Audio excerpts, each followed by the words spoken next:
When my son-in-law pointed at me in front of his entire investment firm and said, "Security, get this man out of here," I felt something in my chest tighten, not the sudden shame, but a cold clarity. The room fell into that odd hush that only office buildings with glass walls and two polished shoes ever know. People watched, like they were waiting for the end of a play. Then the managing partner stepped forward, looked at me once, and said, "Sir, your transfer is approved. 15 million cleared." He turned to Evan, and without raising his voice, finished, "Pack your desk." Evan's face folded. The smirk vanished like smoke. I closed my eyes for a second and let the noise come back. The fluorescent lights. The quiet shuffle of chairs. The way the receptionist tried to smile and failed. I walked out like I belonged there. Because I had learned long ago that dignity sometimes looks like a calm gate. Outside, the rain had that Pacific Northwest patience, soft, steady, like someone washing everything clean on purpose. My Subaru sat under the lamppost, hood shining. Exactly what people expected from a retired man who'd chosen a small life on purpose. I drove home, slow. I held the steering wheel with both hands, and let the world fold into the soft rhythm of the wipers. At my apartment in Tacoma, the kettle hissed as I put it on. The place smelled faintly of cedar and old paper, my life in small things. A framed photo on the shelf showed me at 32. Brand new mill behind me. Dirt on my boots. My father's watch on my wrist. I built that mill with my hands. I sold it 2 years ago. Nobody except Julia knew that sale changed everything. Nobody saw the numbers. I'd moved into accounts that would be a safety net. And then, because safety without action felt shallow, to become something useful. I made tea, sat at the little table by the window, and opened my laptop. The document title blinked back at me. Blake. Financial. Anomalies. I had named files like that for 40 years, bland headings, so you could get to the work without the drama. The file folder was encrypted. I had promised myself I would not act on emotion. I am an analyst by trade. I parse patterns. Patterns tell stories, if you know how to read them. I'd started noticing them a year ago in little, polite ways, an offhand remark, a measured omission. "Retirement must be strange," Evan had said at a holiday dinner once, scanning my jacket like a man inventorying property. He never asked me about the mill. He knew what a millman looked like, and decided the picture fit badly with his world. Julia looked smaller at the table after that. You learn to see the way people make others feel invisible. It eats at a family from the inside. There were the children. Noah with his elbows like a northern gull, always wanting to learn, eyes hungry for approval, and Lily, who still laughed, full-throated at the smell of pancakes. They lived with the quiet tension of children who have learned to step around a sleeping dog. Once, Noah asked about hockey registration fees and watched his father's jaw harden. "We handle it," Evan said, smooth as wax. Later, I found Noah's skates with soles peeling. Little things make a map. Little things tell you where someone is spending and where they are not. The first real crack appeared when Julia called me one morning, voice brittle. "Dad, can you log into my account? There's a letter I don't understand." I sat at the kitchen table and took the laptop she held up to the camera. A bank notification about a personal loan popped up, tens of thousands. She thought it was a mistake. I said I'd look and called an old friend who used to do accounting for contractors. Janet, quiet and precise, pulled up a sample statement Julia had saved as a PDF. The charges were scattered: hotel nights, restaurants, one of those boutique gyms, several cash advances. None of it matched the life Julia described. When the investigator's name came up, I felt the familiar, focused patience of someone who had read a market report and seen a trend everyone else missed. I hired Derek Cole. Derek had been a detective on the Seattle beat. Now he ran a discreet investigation service. He had a way of moving that suggested he wanted to be in the room a lot less than other people did, which suited me. He arrived at the diner on a Tuesday in a blue raincoat and a face that had seen too many corners of human life. He asked 2 questions and wanted 2 things: time and access. He started with small confirmations. Who drives what? Who leaves when? What recurring charges appeared? Then the pictures came. Not the dramatic, cinematic kind they use in movies. We weren't dealing with cinematic, just time-stamped images of Evan, with a younger woman, shoulder clothes, a hotel entrance behind them with a credit card receipt that matched the date. There were timestamps on the restaurant bills and a metadata trail that led back through reservation systems.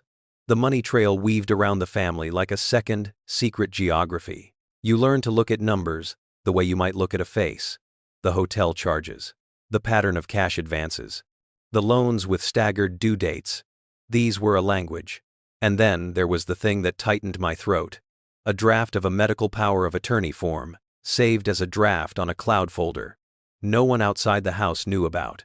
It was unsigned. It carried Julia's name. The file metadata suggested it had been uploaded from an address associated with Evan's phone. I felt the room tilt a degree. I started writing notes the way a foreman writes a ledger. Date, observation, reaction. I put them in a passworded folder. I did not tell Julia everything. Partly because I wasn't certain, partly because you cannot hand raw suspicion to someone you love and ask them to wear it like armor. I called Derek and told him to keep digging quietly. I told him to find out if any of these charges were being covered by accounts Julia did not control. Quietly. Because the quiet is a surgical tool. The second week of rain, I sat across from Derek with a coffee gone cold. He slid a small envelope across the table. Inside were printouts, bank statements, a hotel receipt with a time that placed Evan together with the woman in Bellevue, a copy of a credit application that didn't line up with the signatures I'd seen before. Derek didn't need to say much. The evidence smelled like old paper and the faint chemical of photocopier toner. I read it like a man reading a seasonal forecast and felt the same careful calculation. This was not a one-off mistake. This was a pattern. That night, I called Julia. Her voice caught, and she said, "He says it's all mine to manage. I don't know half these charges." There was fear under her words. Real fear. Understated, but there. It's a strange thing to feel fear for your child when they're an adult. But she had always been my child. The one who read entire encyclopedias because she wanted to know the world. I told her I'd come by tomorrow with some questions. There is a small satisfaction in method. You plan a move because randomness is cowardly. It leaves everything to chance. I am a man who built a business by choosing where to push, where to hold. I wrote out 3 objectives on a piece of scrap paper. Expose the pattern. Protect Julia and the children. Secure what was theirs. Then I shut the paper in a drawer where my father used to keep his ledgers. The rain on the window sounded like a metronome. The pieces were in motion. A week later, I showed up at Redwood Capital, under the pretense of an appointment. The lobby smelled of lemon polish and expensive coffee. I walked past polished brass and glass, and thought about the difference between being seen and being known. People see what their world expects them to see. I had chosen to be small on purpose. That smallness had been a coat I wore like armor. Now, it felt like a lever. When I was led into the partner's office, the city stretched behind him like a promise.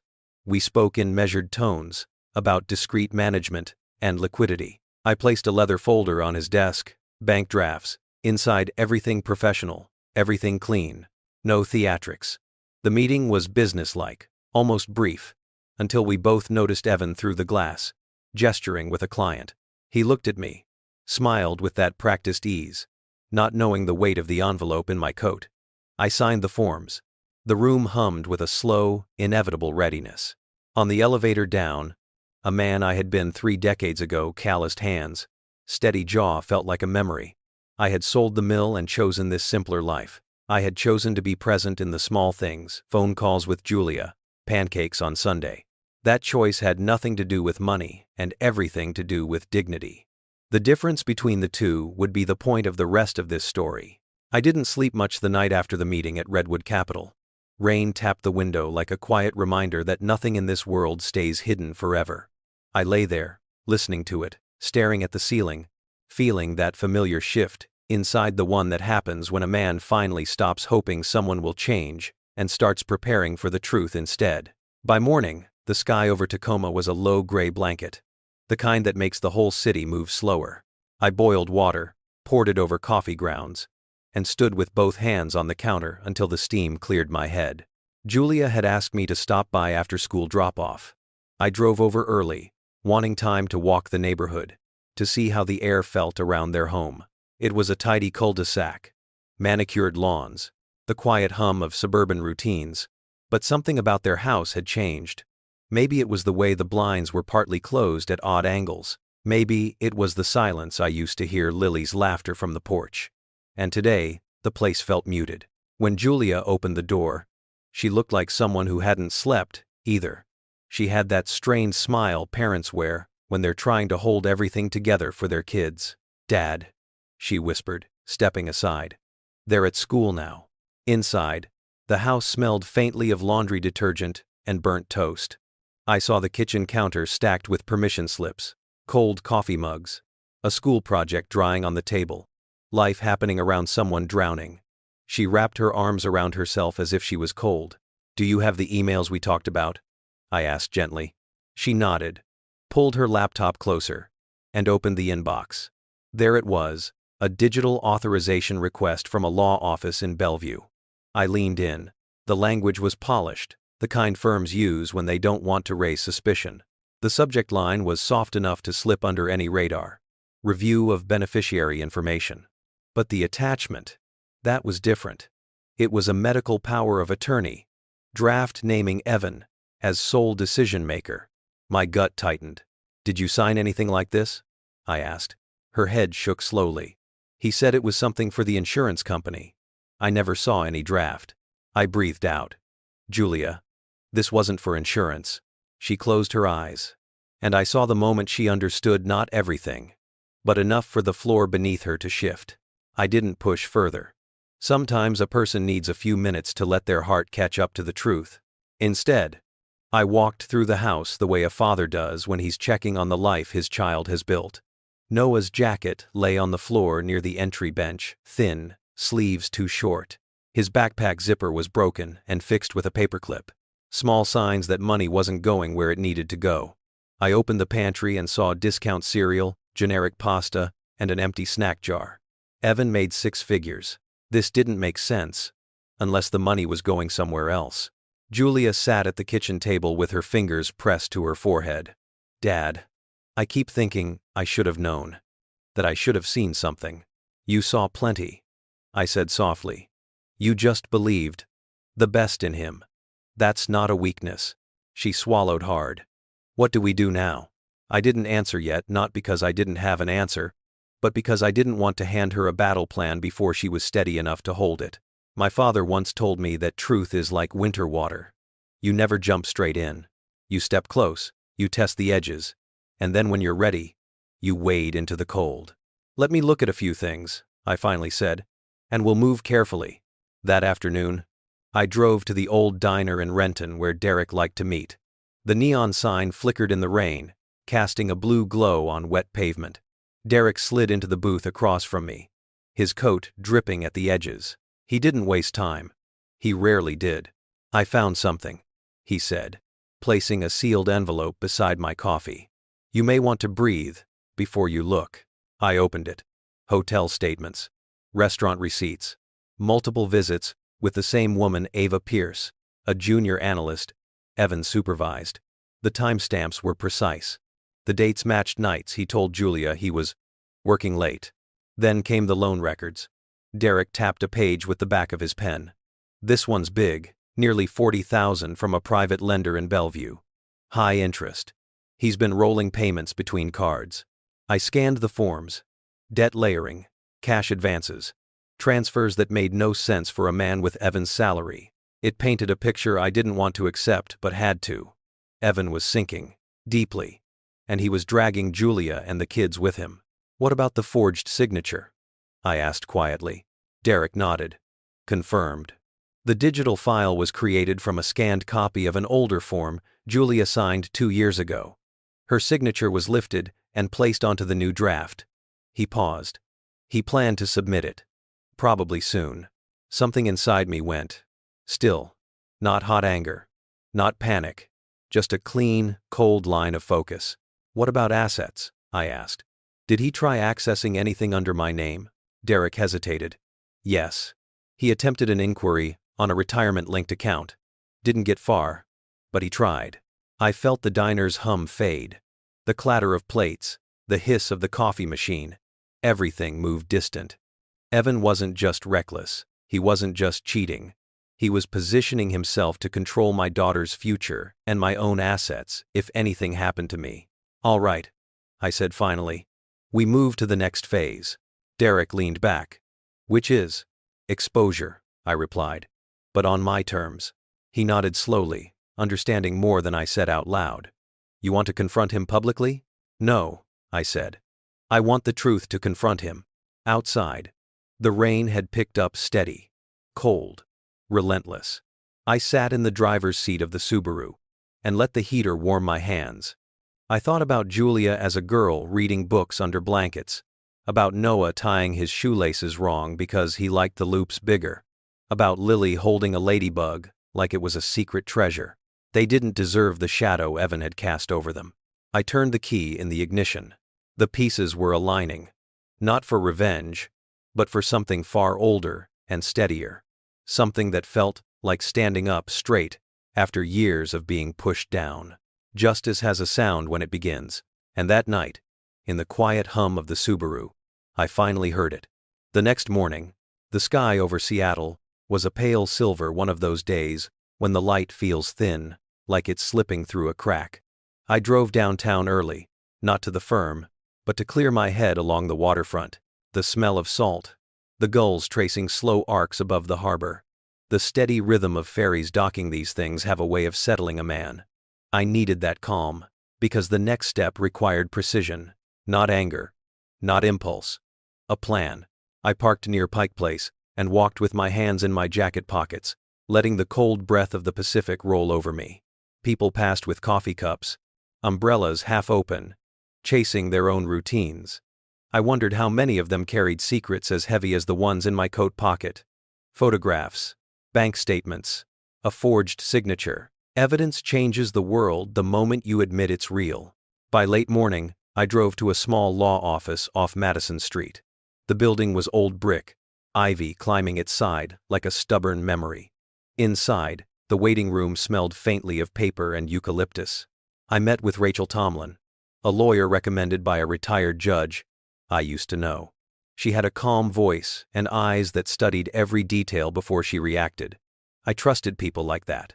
I laid the documents on her desk carefully, one by one. Hotel receipts, loan statements, the medical power of attorney draft. Rachel adjusted her glasses and read silently. When she finally looked up, there was no shock on her face, just a slow exhale. "This is serious," she said. "Your daughter is exposed to multiple risks, financial, legal, even reputational." "She didn't know," I replied. "She didn't consent to any of it." "I believe you," Rachel said, "and we'll protect her. But Michael, we need strategy, not confrontation. If he senses you're building a case, he might hide assets or pressure her." I nodded. Strategy was familiar terrain. "What's the first move?" "Document everything," she said. "Don't warn him. Don't confront him. We gather proof quietly. Then choose the moment." I left her office with a folder of instructions and a steadiness I hadn't felt in years. On my way to the car, my phone buzzed. A message from Derek. He's at the Silver Pine Cafe. Not alone. He attached a photo grainy, taken through a window. Evan sat across from the young analyst, Ava, leaning close, laughing like the world belonged to him. I felt a long, slow breath leave me. On instinct alone, I drove there not to confront, not yet, but to see with my own eyes. The Silver Pine was a glass-fronted cafe, overlooking a small park. I parked across the street and watched from the Subaru. Evan reached across the table, brushing Ava's hand with the kind of touch a husband should reserve for his wife. I watched the way she smiled, the way he straightened his tie when he caught his reflection in the window. And then he said something that made her laugh so loudly the couple at the next table looked over. He was confident, carefree, as if he had built the life he was standing in, as if none of it was borrowed, stolen, or forged. I didn't take photos this time. Derek had captured enough. What I needed now wasn't more evidence, it was the final piece of understanding about the kind of man Evan truly was. Not reckless, not careless. Calculated. He believed himself untouchable. I waited until they left. He held the door for her, placed a hand on her back, and they walked to his Range Rover like a couple stepping into a life that wasn't theirs to live. I drove home in silence. Back at my apartment, I laid everything out on the table like a map of a coastline only I could see. Receipts, photos, debt patterns, the forged signature, the attempted access to my retirement-linked account. Each piece connected to the next, forming not just a trail, but a truth. Evan wasn't spiraling. He was building a separate life at the expense of the one he already had. The kettle clicked off. I poured tea, sat, and opened a blank document. At the top, I typed, Phase 3. Controlled disclosure. My father had taught me that naming a thing gives it weight, and weight gives it direction. I divided the plan into 3 parts. 1. Protect Julia and the children. 2. Expose the deception publicly on neutral ground. 3. Secure everything legally before he can react. I was writing when my phone rang. Julia. Her voice trembled. Dad, can you come over tonight? Something happened. I grabbed my keys without asking questions. When I arrived at her house, dusk had settled across the quiet street, like a soft blanket. Porch lights blinked on, one by one. The kids were in their rooms. Julia stood in the kitchen, hands wrapped around a mug she wasn't drinking from. He yelled at Noah, she said quietly. Not loud, just sharp. About homework, about being disorganized. Noah froze. Lily cried. And then Evan slammed the door and left. I felt a tight pressure behind my ribs. She brushed a tear away. Dad, I'm starting to feel like I'm living with 2 different people. The one he shows the world, and the one who walks through this house. I stepped closer. You're not imagining it. She swallowed. What do you mean? I pulled out my phone and placed it face down on the table. I didn't show her the photos yet. Instead, I said, I need a little more time. I'm putting some things together. When it's ready, you'll understand everything. Her eyes searched mine. Are we in danger? No, I said softly. But the truth is heavier than you think. When it lands, everything will shift. She nodded, trusting me, in the way only a daughter can. When the kids were asleep, I walked outside and stood under the porch light. The air smelled of wet cedar and cold earth. Evan's Range Rover wasn't in the driveway, but the oil stain where he usually parked looked darker tonight, like a shadow that had sunk in. I stood there a long while, thinking, planning, feeling the line between justice and revenge stretch thin but still there, still steady. One more step, just one. And the quiet would break, in exactly the way it needed to. I woke before sunrise the next morning. A pale blue light leaked through the blinds, and for a moment the world felt suspended, like the day hadn't fully decided what it was going to be. I sat on the edge of the bed, listening to the hum of the refrigerator, the muted groan of pipes in the walls. Ordinary sounds, but there's something about the hour before dawn that sharpens a man's instincts. Today was the day I would stop gathering and start revealing. I made coffee, drank it black, and looked over the plan again. Redwood Capital was the perfect stage, not because I wanted humiliation, but because truth revealed in the right place can't be ignored, spun, or talked away. It stands, it stays, and it forces consequences. I chose my clothing carefully. An older jacket, jeans, boots, worn from years of work. Not because I wanted to play a part, but because this was who Evan believed. I was small, retired, living on scraps. Let him think so.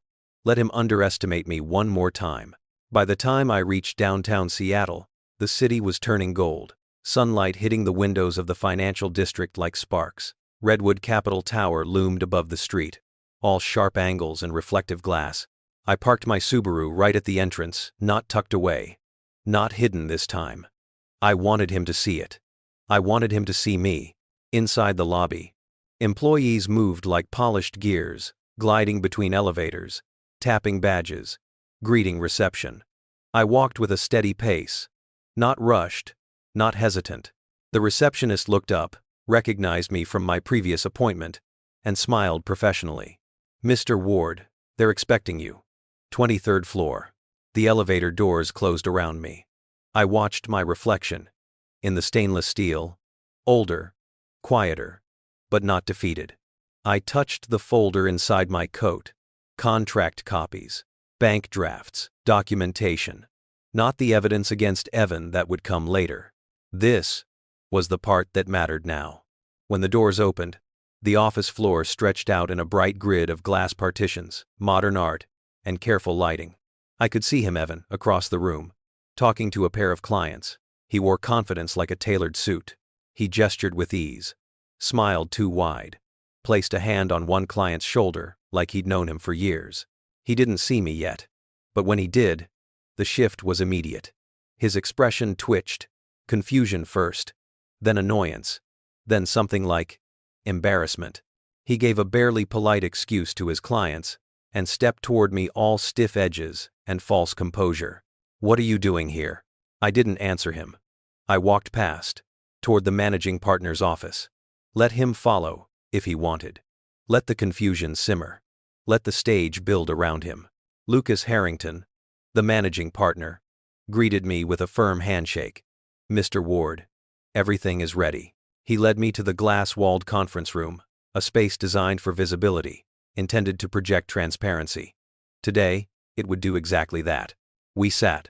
He spread the documents before me: portfolio registration, transfer confirmations, risk disclosures, service agreements. A stack thick enough to silence any doubt.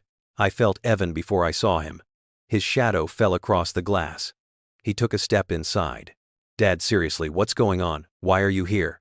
Lucas, without turning to him, spoke in a tone carved from stone. "Mr. Blake, this is a confidential client meeting." The room went quiet. I signed the first document. My pen moved steadily, each stroke a statement, each signature a line closing around the truth. Evan blinked rapidly. 15 million? That makes no sense. That he doesn't. He turned to Lucas. "There's been a mistake. He's retired. He lives in a tiny apartment. He drives a Subaru," I said calmly, signing the next form.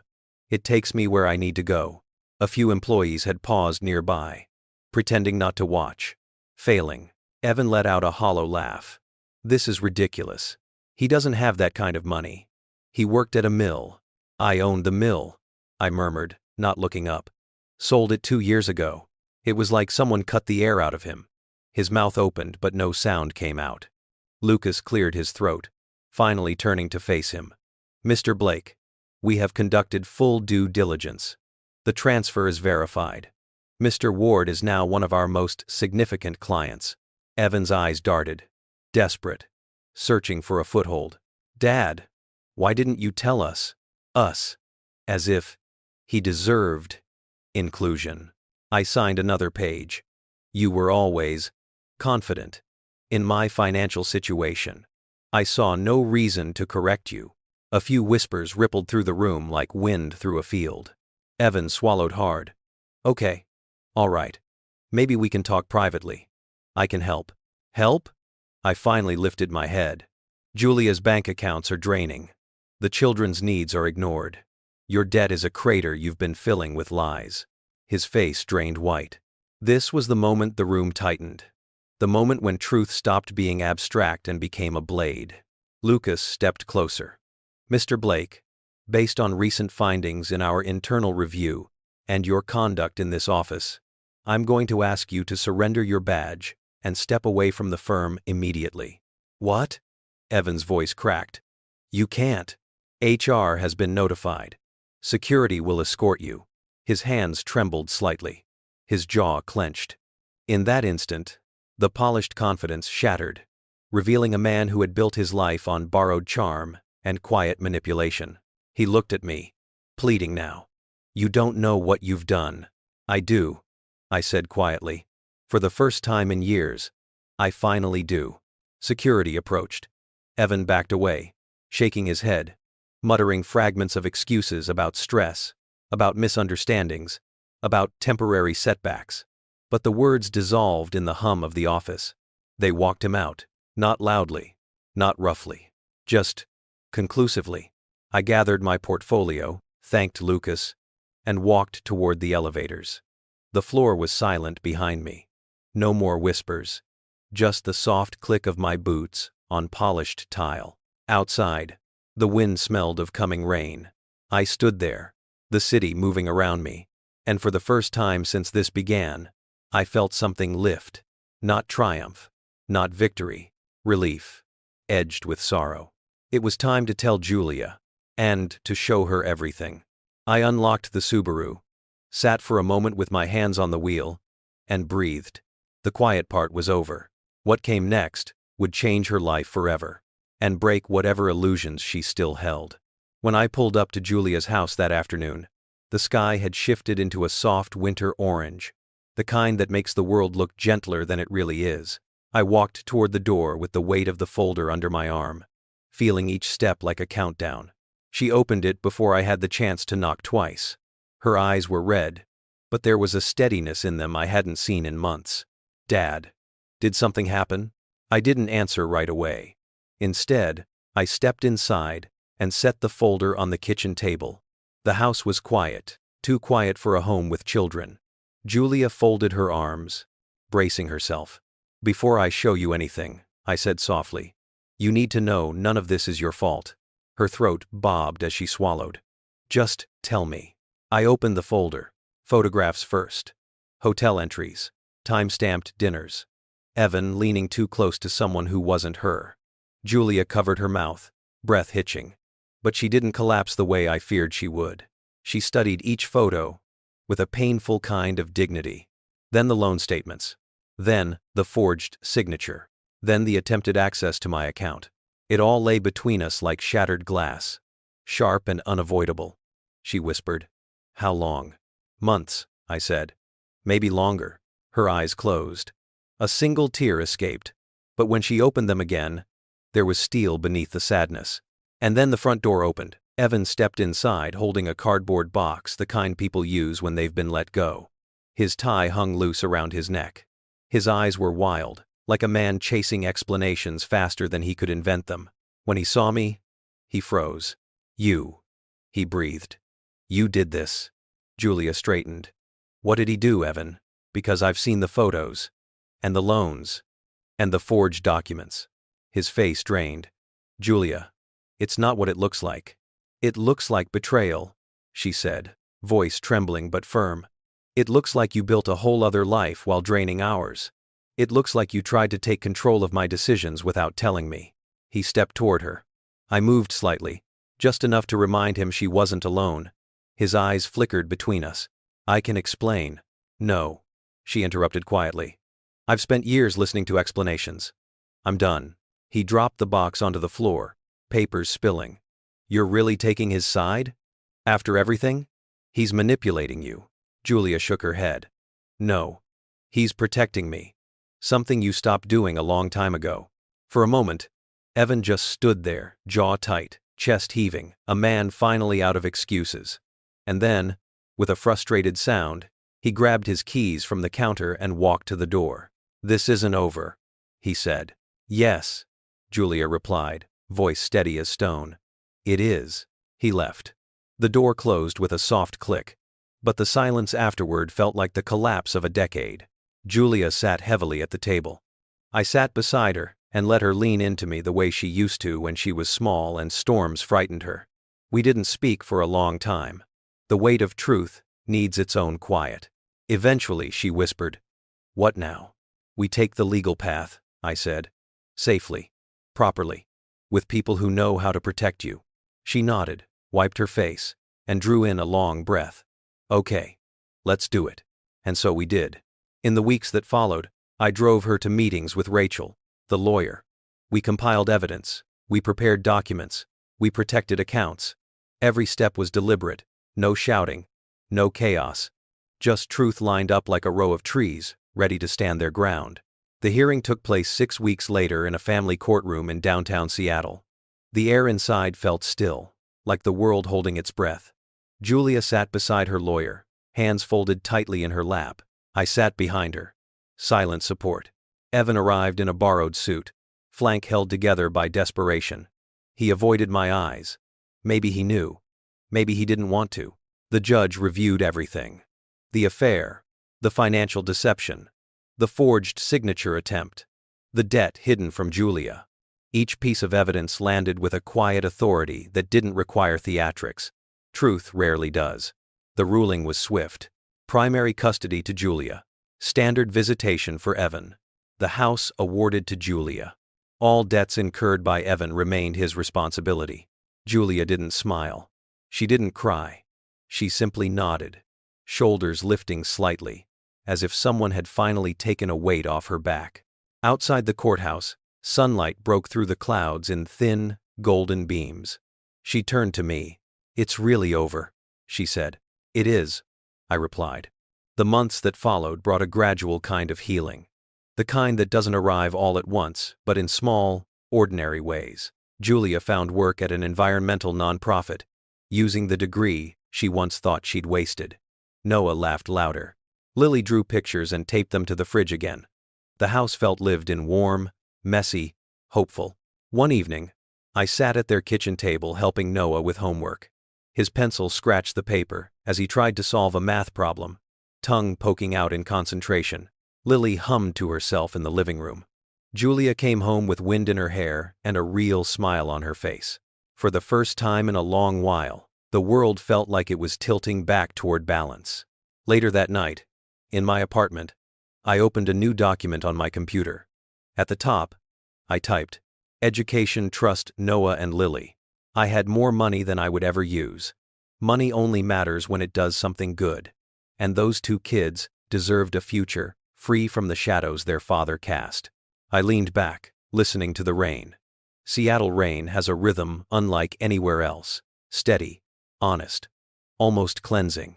It suited the end of this story, because justice had been served quietly, without violence, without spectacle, and healing had begun, slowly, tenderly, in the small corners of ordinary life. So now I'll ask you, tell me, would you forgive them? Or would you choose justice? And if you want to hear the next true Canadian family story, subscribe to Father Reflexes and tell me which city you're listening from.